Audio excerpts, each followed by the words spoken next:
Shri Vivekananda nursing home ट्रस्टच्या धन्वंतरी रुग्णालय व महाविद्यालय कामगार पतसंस्था राहुरी फॅक्टरी या कामगार पतसंस्थेची 32वी वार्षिक सर्वसाधारण सभा ट्रस्टचे अधीक्षक डॉक्टर बी पागिरे यांच्या अध्यक्षतेखाली खेळीमेळीच्या वातावरणात पार पडली। यावेळी सभासद मोठ्या संख्येने उपस्थित होते।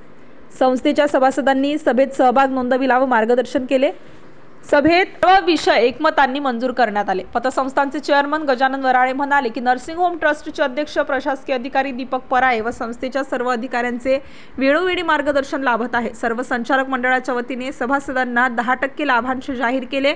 संस्थेच्या इतिहासात प्रथमच 10% लाभांश वाटप होणार असल्याने सभासद वर्ग समाधानी आहेत। यावेळी अधीक्षक डॉक्टर पागिरे, डॉक्टर बांगर, धोंडे सर, गागरे सर, संचालक मंडळातील ज्येष्ठ संचालक डॉक्टर चेतना कुलकर्णी, डॉक्टर शेकोकार, विजय डुकरे, प्राध्यापक निलेश जाधव सर, दत्तात्रय चव्हाण, ज्ञानेश्वर टिक्कल, दत्तात्रय हिवाळे, शोभा ठुबे, विमल गायकवाड, संस्थेचे सचिव बोर्डेजी डी, माजी चेअरमन आदरणीय भगवानराव म्हसे पाटील, अशोक बर्डे, अमृत कदम, किशोर कोळसे, सिद्धू सूर्यवंशी, मोहन देठे, संतोष दुशिंग, विजय गवळी, दत्तात्रय जुंदरे, गोरख वाळुंज, भांगरे मॅडम, सिकंदर तांबोळी, अशोक ठुबे, गोविंद पाटरे, सानप मामा, महेश गायकवाड, विजय येवले, ढोकणे सर, तांबे सर, भवाळ सर, विशाल वराळे, बाळू टिकल, नानासाहेब चांदणे, राजू साळुंके, मधु आढाव, प्रवीण बाराते, कैलास कदम, महाजन साहेब यांच्यासह अधिकारी व सभासद उपस्थित होते।